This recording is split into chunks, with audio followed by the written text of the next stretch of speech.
DE Recording Galere, my name is James Nagle, welcome to The Irish Nation Lives.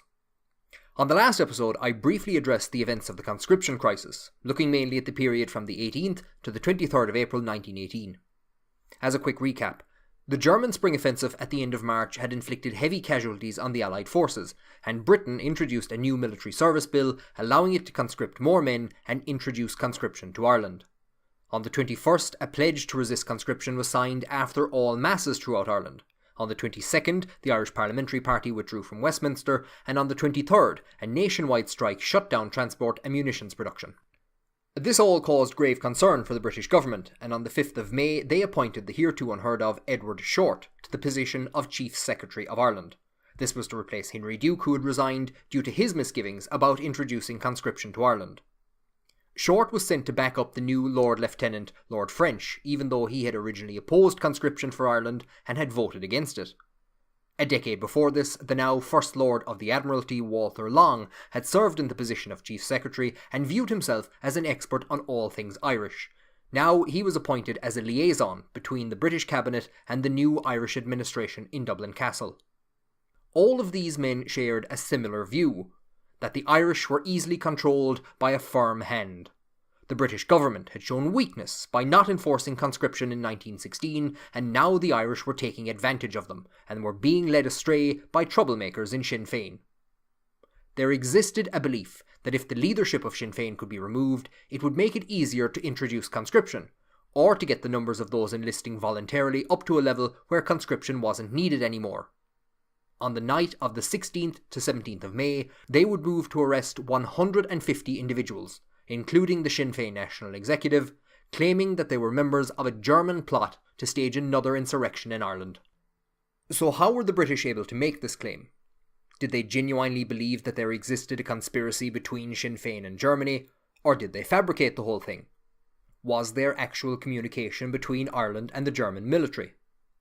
Even today, it is difficult to answer these questions, as there is much uncertainty and contradictory evidence surrounding these events. So let's try and piece everything together. We start on the 12th of April, with the appearance of an individual on the coast of County Clare. Some reports say he is spotted by the Coast Guard, as he is being ferried by a passing fishing boat from Crab Island. When asked how he had gotten there, he tells them that he had been shipwrecked, but no wreckage can be found, and he is arrested and taken to London for questioning. Here he is interrogated at New Scotland Yard by intelligence officer Basil Thompson, who had been involved with using the Black Diaries against Roger Casement at his trial in 1916. On the 22nd of April, the prisoner admits that he is Joseph Dowling, a non-commissioned officer in the Connacht Rangers and a member of Roger Casement's Irish Brigade. It is unsure how much more he says, but Thompson informs the cabinet that Dowling arrived by German submarine, and once again the spectre of German involvement in Ireland is raised. Joseph Dowling had arrived in France as part of the British Expeditionary Forces on the 14th of August 1914, and on the 23rd of August he fought at the Battle of Mons, the first major engagement of the First World War. In September he was captured by the Germans and taken to Senelager POW camp. Here he remained until late December, when all Irish prisoners there were rounded up and moved to another camp at Limburg. Here they were addressed by Roger Casement. Casement told them that Germany had given him the use of this camp to raise an Irish brigade, which they will arm, train and transport to Ireland to fight in an insurrection against British rule. He calls on all those who are willing to serve their nation to volunteer for this brigade. Of the 2,000 or so men who hear his call to arms, he gets about 8 volunteers, amongst them Joseph Dowling. Most heckle him, and there is a cheer for John Redmond. Before the outbreak of the war, Casement had travelled to the United States to raise money for the Irish volunteers. Once the war started, on his own initiative, he contacted the German embassy with plans to form an Irish brigade from Irish prisoners of war. The Germans were very receptive to the idea and helped Casement travel to Germany, where he arrived at the end of October 1914. During the war, both sides would carry out actions aimed at destabilising their opponents. Britain sent the future Lawrence of Arabia to incite revolts in the Middle East against Ottoman rule, and German support for Vladimir Lenin would pay off when he pulled Russia out of the war, leading to Germany being able to mount the spring offensive in March of 1918. Both Casement and the German military had high hopes for his plan, but these quickly fell apart. The German army agreed to move all Irish POWs to a single camp at Limburg, but ran into trouble trying to define what exactly an Irish soldier was. Casement insisted that only Roman Catholic soldiers should be taken, as it was more likely that Protestant soldiers would be Unionists. The Germans didn't really understand this distinction, and so took all members of all Irish regiments. This caused further problems, as most of the officers of these regiments weren't Irish, and then there were units like the London Irish Rifles, which didn't actually contain a lot of Irish soldiers. Various offers had been made to entice Irish prisoners to travel to Limburg. At one camp, the POWs were told that all Irish soldiers would be released by Christmas. At another, that they were being moved to a camp with better food and better accommodation. As you can imagine, many soldiers with no connection to Ireland chanced their arm and claimed they had. And of course, because these were soldiers who had been captured in the very earliest days of the war, it meant that they were career soldiers who had served with the British Army for years, not fresh recruits from Redmond's National Volunteers who might have been easier to convert. By March of 1915, Casement was in ill health and had pretty much given up on the brigade. In April, though, Joseph Plunkett arrived on behalf of the Irish Republican Brotherhood. Communication between Ireland and Germany wasn't easy, and the IRB wanted to know what exactly was going on. It seems that Plunkett had at least approximate timing for an insurrection in Ireland and negotiated a shipment of arms to coincide with this. Afterwards, he travelled to Limburg and engaged in a well-structured recruiting drive that brought the brigade to its peak strength of about 55 men. A year later, in March of 1916, Casement tried to get messages to the IRB to call off the rising planned for Easter week. It appears that he only became aware that a rising was going ahead when informed by the Germans. With no German troops, no Irish brigade, and less weapons than he had expected, he believed that the rising would be a failure, but none of the messages he sends reached the IRB, and even if they did, it is very unlikely that they would have changed their minds. With difficulty, Casement convinced the German authorities not to send the Irish brigade with the arms travelling to Ireland. If captured, they will be liable to the death penalty, and instead he takes just 2 members with him, Robert Monteith and Daniel Bailey. On Good Friday, the 21st of April 1916, Roger Casement is arrested shortly after landing at Bannastrand in County Kerry. On the 3rd of August, he is hanged for treason at Pentonville Prison, the last to be executed for their role in the 1916 Rising. Back in Germany, the remaining members of the Irish Brigade are now in limbo. They had been asked to serve in the German army in Egypt in December of 1915, but when only 30 or so volunteered, this was taken as an insult by the Germans, and the idea of using them in the army was dropped. The brigade is kept together, but moved between a number of different camps from July of 1915 onwards.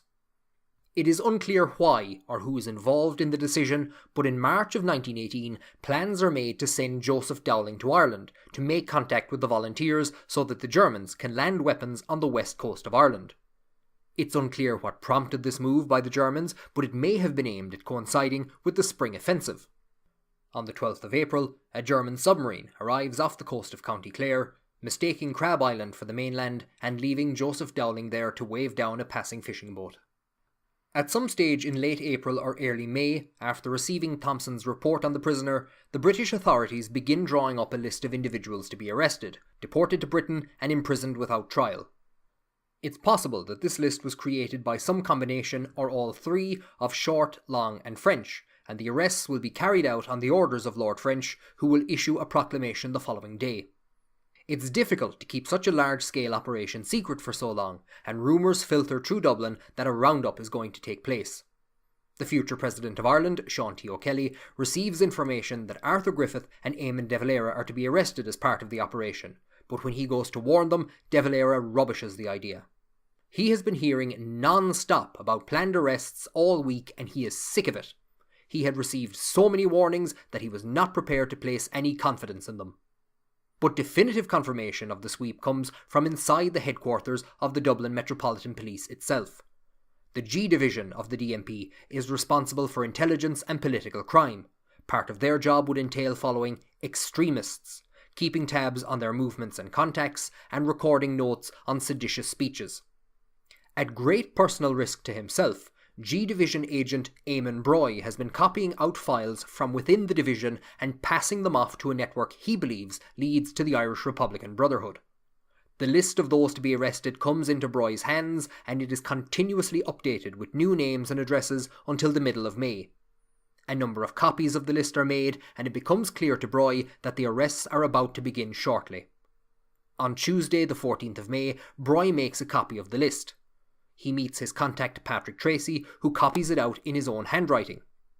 Tracy will then take this to Harry O'Hanrahan, whose brother Michael was executed for his role in the 1916 Rising, to repeat the process. Broy isn't sure where the list will go after that, but he believes it will get to Harry Boland, a member of the Irish Republican Brotherhood. It does, and Boland shares it with his close friend, Michael Collins, who is trying to build up an intelligence network of his own. On Thursday morning, the 16th of May, Broy again met with Tracy and told him, "Tonight's the night. Tell O'Hanrahan to tell the wanted men not to stay in their usual place of abode and to keep their heads." Back at headquarters, Broy found a great deal of activity. A military party and a lorry had been called in, and usual duty was cancelled for all G-men who were told to stand to. Broy worried about what he would do when called upon to take part in the arrests, but as the time approached, he was ordered by Superintendent Owen Bryan, the head of G Division, to man the telephones. Now a new fear struck Broy. What would happen when failure after failure was reported, the wanted men not being found where they had been only a day earlier? Would they begin to suspect a mole in G Division? He was quickly shaken from this though, as success after success was telephoned in. De Valera was seen boarding his usual train home at Harcourt Street. Surely he would jump off at a different stop to evade capture, Broy thought. An hour later, and another call. De Valera had been arrested outside his front door. It is a few days before Broy can get in touch with Tracy and O'Hanrahan. They assure him that the list and warning had been passed on, and they are as in the dark as he is as to why it wasn't acted on. It is a couple of weeks after the arrests before Eamon Broy gets a full story of what happened. In many cases, the information arrived too late to warn some of those intended for arrest, especially those outside Dublin. The tale has also grown that De Valera ordered many in the party to allow themselves to be arrested for the damage that it would do to Britain. Now, if this is true, De Valera would need to have known that there was no evidence of a conspiracy between Germany and the IRB, which he had left, or the Irish Volunteers, and there was still a tremendous risk, as, for the first few days, many were afraid that this was a ploy by the British to try De Valera in secret and execute him. When Broy met Michael Collins for the first time, he quizzed him about the arrests, and that of De Valera in particular. He said that a few minutes before train time, De Valera looked at his watch and announced that, notwithstanding the threatened arrests, he was going home. They had dissuaded him, but he insisted on going home and left the station, travelling on the pre-arranged train. I asked Mick why he allowed De Valera to go. Mick shrugged his shoulders and looked at Greg Murphy, and Greg Murphy looked at him, and they both smiled. We did not pursue the subject any further. The following morning, Friday the 17th of May, as arrests are still being carried out throughout the country, Lord French's proclamation appeared on the walls of Dublin. Certain subjects of His Majesty, the King, domiciled in Ireland, have conspired to enter into, and have entered into, treasonable communication with the German enemy. French proclaimed that it was the duty of all loyal subjects of His Majesty in Ireland to aid in crushing the said conspiracy, and to assist in securing the effective prosecution of the war. The proclamation said that steps will be put in place to encourage voluntary enlistment in Ireland in His Majesty's forces, in the hope that without resort to compulsion, the contribution of Ireland to those forces may be brought up to its proper strength. In Cork, William Hales, whose brother Sean had escaped arrest, gave a brief list of those captured. Newspapers and reports proclaimed De Valera arrested in the early morning at Greystones and placed aboard a cruiser at Dunleary. Arthur Griffith arrested at home in Dublin, and likewise such other known leaders as Countess Markievicz, Dr. Dillon, William Cosgrave, Joseph McGrath, Henry Mellows, Alderman Cole, Tom Hunter, Sean McGrath, Dr. Hayes, Joseph McGuinness, Sean Milroy, Darrell Figgis, and Paudine O'Keefe, all without a struggle and in silence. The operation stretched across the length and breadth of the country and covered Sinn Féin, the Irish Volunteers, Cumann Amon, and cultural organisations such as the Gaelic Athletic Association and the Gaelic League. In total, about 73 individuals were arrested and deported. Britain has claimed major scalps, such as De Valera and Griffith, and they regard the operation as a major success. But within a few days, things begin to turn sour.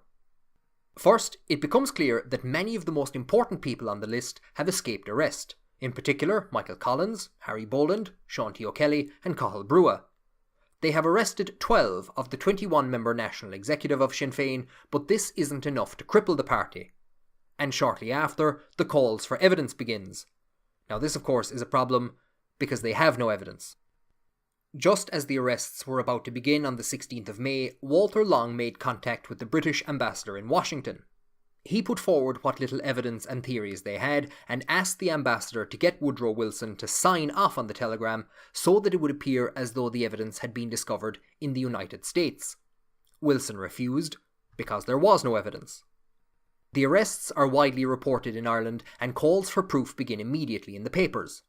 Parliament, handily enough, has entered a brief recess, and during this, Long and Short are called upon to present their evidence for the plot to the Cabinet. After the meeting, the Cabinet begins to realise it's in trouble. No statement is made to the public until June, and all the while the German plot of Lord French's proclamation is being ridiculed. The wide scope of the arrests, the lack of evidence, and the fact that this is happening during the conscription crisis does little to convince the public that the plot is real, and if anything, resistance to conscription in Ireland hardens. A rumour gets out that the collapsible dinghy that Dowling had rowed to Crab Island was of British manufacture and belonged to the British Navy. This is absolutely untrue, Short declared to the House of Commons on the 25th of June. The boat is in London now, I have seen it. It has been examined by experts. The rope is declared by experts to be a foreign rope. At this extensive meeting on the 25th of June, the foreignness of the boat's rope, attested to by rope experts, some poems about friendship between Ireland and Germany, and a vague description of a letter to Eamon de Valera by somebody talking about something that might happen in some date in May, are about as much evidence as he is able to put forward. But the debate is quickly taken over by Edward Carson and other members of the House, and he is able to get off the hook. So there you have it. Perfidious Albion concocting lies to strike down those who would see Ireland free, turning to their schemes and trickery to fight against a just cause. Because, obviously the Irish weren't in contact with Germany. Well, about that. The Bureau of Military History contains the statements of many individuals active in Irish political and military life at this time, and I have used the statements made by Sean T. O'Kelly and Eamon Broy extensively in this episode. These statements do come with a health warning though. They are taken 30 to 40 years after the events they cover, and may often be used by individuals to justify their actions or make it seem as though they played a bigger part in events than they actually did. All the same, they are a valuable account of the Irish Revolution made by those who took part in it. The majority of those who comment on the German plot declare that it is a total fabrication. Kevin O'Shiel says it is concocted by Lloyd George himself to get conscription through and damage the power of the Irish lobby in the US. Reverend Curran said that at the time there was a belief that the plot was organised to get revenge for the defeat of conscription or to hinder Arthur Griffith, now in prison, and his campaign in the East Cavan by-election that had just began. Liam de Rochta said it might be an attempt to cripple Sinn Féin to prevent them from putting Ireland's case to the peace conference that would be held in the event of an Allied victory in the war. However, there are other, more unusual stories in the archives. Dominic Malloy, a volunteer in County Mayo, gives a brief description of an incident that occurred in May of 1918. It appears from other witness statements that this occurs after the German plot arrests. In May 1918, a man named Ruan came to the Sinn Féin Hall in Ballina, in the building where Moylet's Cafe is now. He told myself and Phelim Collery that a German submarine had landed a number of rifles and dumped them in a cave on the coast near Kilgalligan. Ruan was accustomed to meeting submarine crews when he was out fishing. He supplied them with fowl, water and vegetables and, maybe, poachine. He pretended to the neighbours that he was mad and spread the story that he had been told in a vision to light a fire in the open and perform certain rites thereat. These fires were signals arranged with the U-boat captain. The atmosphere he created had the effect of keeping the local people indoors during the periods required. Malloy states that two men, John Moran and Martin Lacken, were sent from Ballina to Dublin to give this information to Michael Collins. They were unable to provide proper credentials to Collins, as their officer commanding, who would usually have taken care of such things, had been rounded up by the German plot arrests. Because of this, it seems as though Collins pays little attention to them, but soon Fintan Murphy arrives from Dublin to investigate and meets with volunteer organiser Richard Walsh. Walsh gives a slightly different story, and his account actually puts the event before the arrests. He says the fisherman, Ruane, makes contact with Sinn Féin executive member Darrell Figgis, who is holding a meeting in the Sinn Féin hall in Ballina. Ruane has been contacted by the commander of a German submarine who wants to be put in touch with the Irish volunteers. Two men, in this tale John Moran and a man named Foy, who had also met the U-boat commander, are sent to Dublin. Walsh says that Moran, being in his 50s and not knowing anyone in the volunteer movement there, instead goes to find an old IRB man who he knew, William O'Leary Curtis. In another statement, Robert Brennan, who was working in the Sinn Féin press bureau at the time, is out walking in Dublin when he meets O'Leary Curtis, who stops him. O'Leary Curtis, he said, came to me with a strange story. A fisherman, walking on the strand in a remote region in Mayo, had been hailed by a man in a boat, who, speaking with a foreign accent, had told him that there were a number of rifles in a cave in the vicinity. The man in the boat then rowed out to sea. The fisherman went to the cave to investigate and saw 2 rifles there. He hurried to a man in the nearest village whom he knew was connected with the Sinn Féin movement and told him the news. This man, without making any investigation on his own accord, came direct to Dublin to report the matter, but, owing to the arrests, he had been unable to make any contacts and he was shy of coming to the Sinn Féin headquarters. In the street he had met O'Leary Curtis, whom he knew, and had told him the story, giving him a section of an ordnance map on which he had marked the location of the arms. I hurried off to Collins with the story and the map, and a few weeks later Mick told me that they had got a few rifles, about 20, as well as some ammunition, but he did not know what the explanation was. Now, you'll remember that speech by Edward Short I mentioned earlier, which he makes on the 25th of June, where experts assert to the foreignness of the rope found on the dinghy Joseph Dowling landed on. Well, Short also mentions that they have evidence of munitions being loaded onto submarines at a port in Germany in late April, and then submarines being seen, as he says in his own words, off the west coast of Ireland, in a locality where the destruction of shipping could not possibly have been their aim, and where their only object must have been to try to communicate with someone on land. That was the whole position when we were definitely warned that a rising was planned to take place at the end of May. We were definitely warned that the Germans would, at any rate, land arms and would attempt to land men at the same time. Now, he describes this evidence as secret Irish evidence, and the submarine sightings occur after the arrests have been made. Is there any real basis to this secret Irish evidence? During his time, Liam de Rochta, a member of the Gaelic League, kept a diary, which he would later transcribe for the Bureau of Military History, and on the 31st of May he wrote the following. Yesterday I heard a curious theory of the German plot put forward. It was that there may have been a real German plant, with propaganda from the German government as to a landing in Ireland, in order to force the British to keep a large number of troops here. Not altogether far-fetched, perhaps. The 1916 Rising had lasted only a few days, but had tied up, in Dublin, 16,000 British soldiers. If Germany could divert any number of troops away from the Western Front, it would be a great aid to its war effort. But these initial approaches aren't made until after the plot arrests, and it is unclear what evidence Britain had from April. Again, it is unclear if Dowling divulged anything to them, but considering he will spend the next 6 years in prison, it is unlikely. Of course, it is also possible that the theory de Rochta heard is just that, a theory. But Cathal Brugha had heard a similar rumour and brought it up in a meeting of the volunteer executive. Richard Walsh, the organiser from Mayo, was in attendance and wrote the following of it. Shortly afterwards, at a meeting of the executive, Cathal Brugha asked Michael Collins did he know of any intercourse the volunteers or any other political group had with German representatives here, or was he, Collins, aware of any German agent working in this country. This meeting was about the first time the first whispers of what was known as the German plot got about. Michael Collins was emphatic in his denial of any knowledge of these matters. He was supported in his denial by Diarmuid O'Hegarty, and both stated that the prominence given to the German plot in the British press was laughable. Cathal Brugha did not appear to be satisfied with the denials. Brugha stated that, "My friend in the castle went out of his way to come to me and warn me that the castle knew everything that was going on, and that the British got this information through American intelligence circles." Brugha also stated that, "It may be easy to fool us, but not so easy to fool the British."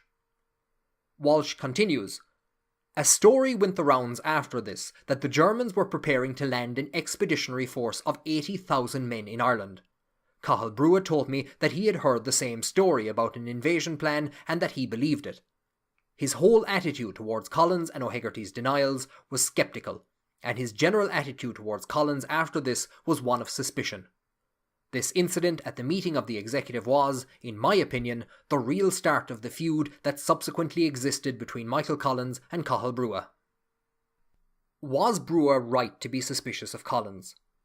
Around the same time, Robert Brennan received a mysterious visitor.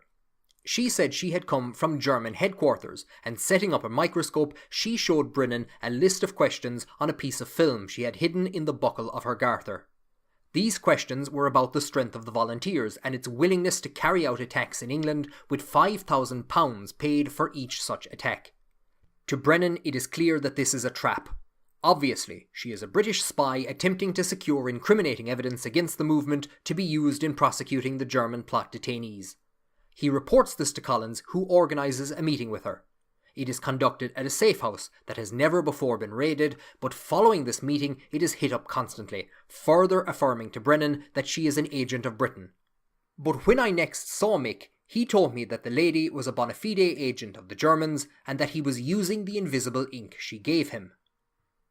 Also at this time, Edward Short had written to Prime Minister Lloyd George to justify the arrests, saying, "We cannot and do not pretend that we can prove that each individual taken has been in active personal communication with German agents. But we know that someone has, and each of the interned persons has said or done something which gives ground that he or she is in it." The timing is all over the place. If this is Collins' first contact with the Germans, he can't be the person referred to in Short's letter. But if Collins or anyone else has been in communication with the Germans before the arrests, why didn't this agent come to them instead of Robert Brennan? Why are submarine captains trying to make contact with the Volunteers through fishermen? You can imagine what the briefing at German naval headquarters must have been like. "These are the weapons for the upcoming Irish insurrection. It will be a dangerous job getting through the British Navy, but it is imperative that you reach the Volunteers. You can drop them off with the first fisherman that you find. Oh, and try and bring back some of that poachine if you can. Mein Gott, that's some strong stuff." And what exactly is Collins up to? Is the woman he meets the German agent Brugha had asked him about? Whatever information Brugha has, he doesn't seem to have enough to accuse Collins of anything, and we have no idea how much contact Collins has, or with who, using this invisible ink he has been given. And with more questions than answers, the involvement of Imperial Germany in the affairs of the island of Ireland will come to an end. The Volunteers will set up gun-running operations through the port of Hamburg, but it will be just over 20 years before German agents roam the island again, at least as far as we know. The accepted narrative of the German plot given in most books on this period is the following: that at this point in time there was no support within Sinn Féin or the volunteer movement for another large-scale insurrection like that in 1916.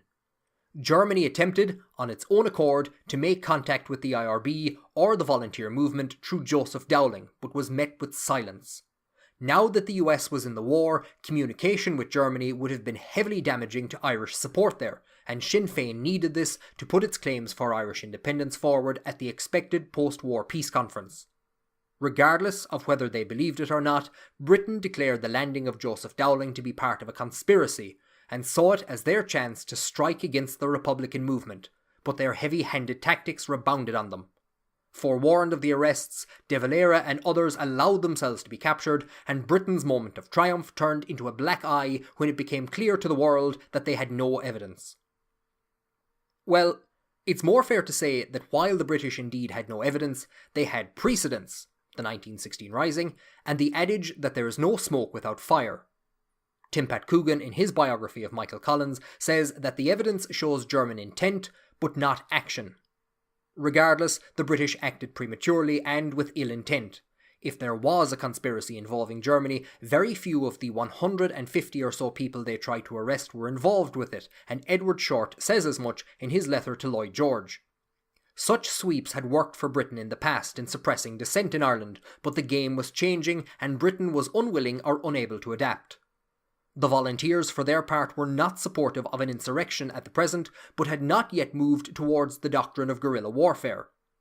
Many volunteer leaders stated that if there was a move to enforce conscription, they would have responded with static military tactics similar to the 1916 Rising. German troops may not have been welcome, but weapons would have been another thing.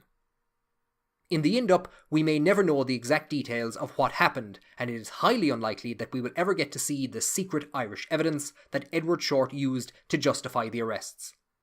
Historian Peter Barton has recently discovered German files relating to Irish soldiers deserting from the British Army and how the 1916 Rising affected them.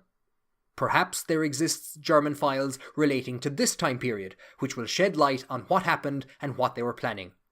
But for now, all we have is conjecture. Often, the conscription crisis and the German plot are passed over quickly in discussions on the Irish Revolution, because it seems like they have very little of an effect. Conscription is never enforced, and the German plot does nothing to hinder Sinn Féin, who seem to have already built up enough momentum to storm the December general election. Instead, the 21st of January 1919 becomes the hard start of the Irish Revolution and the beginning of the War of Independence.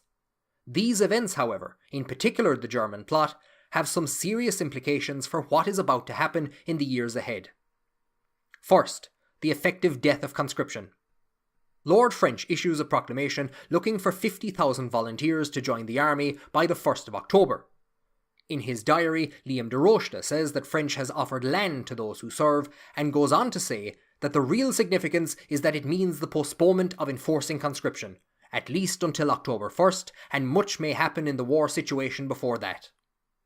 This won't be the end of British attempts to get the Irish into the war though, and in July there will be moves to encourage enlistment in the armed forces of France, which, being Catholic and thoroughly non-British, may be more attractive to the Irish.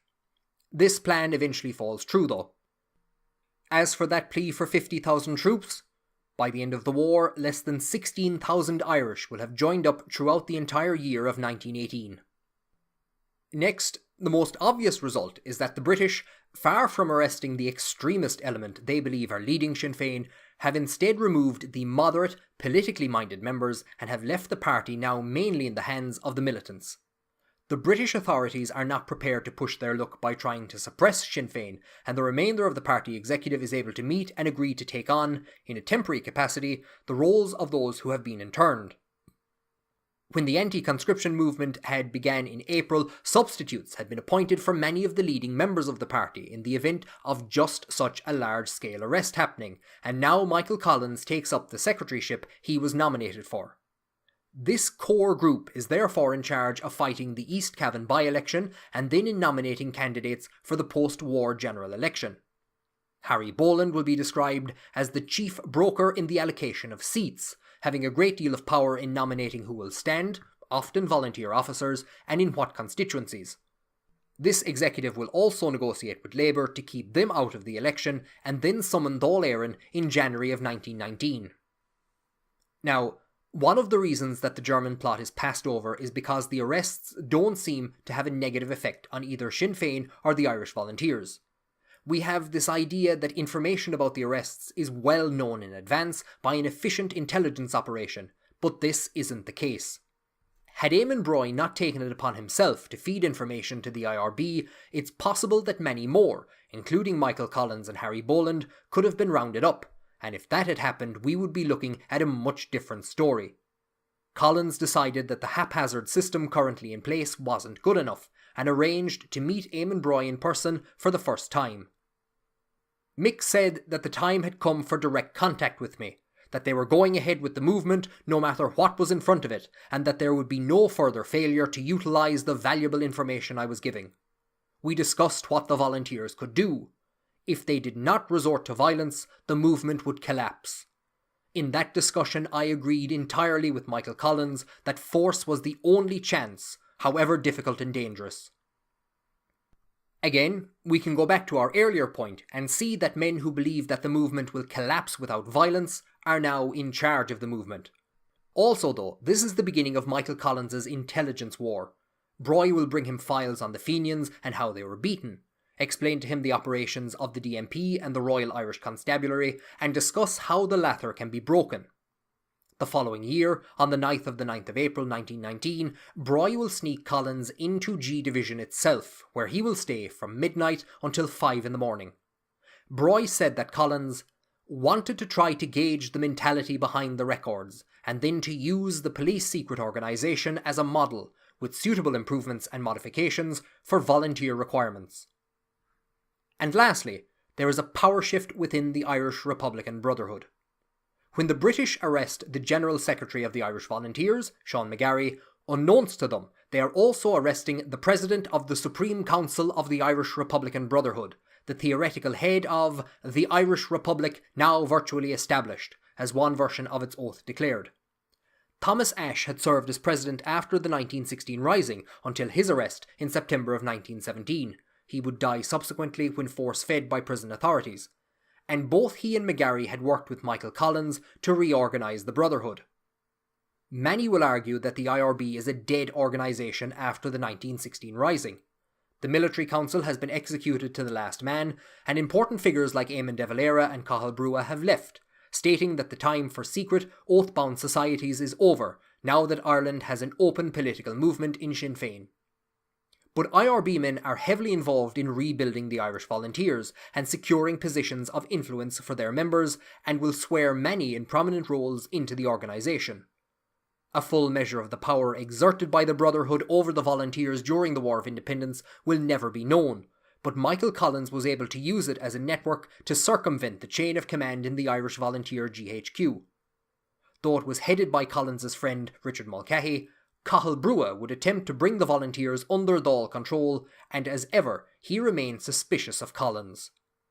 Within the IRB, the arrest of a member led to them vacating their position, and McGarry's seat at the Supreme Council and the presidency of the organisation went to Harry Boland, Michael Collins's close friend and the new power broker in seat allocations when the general election is called towards the end of the year.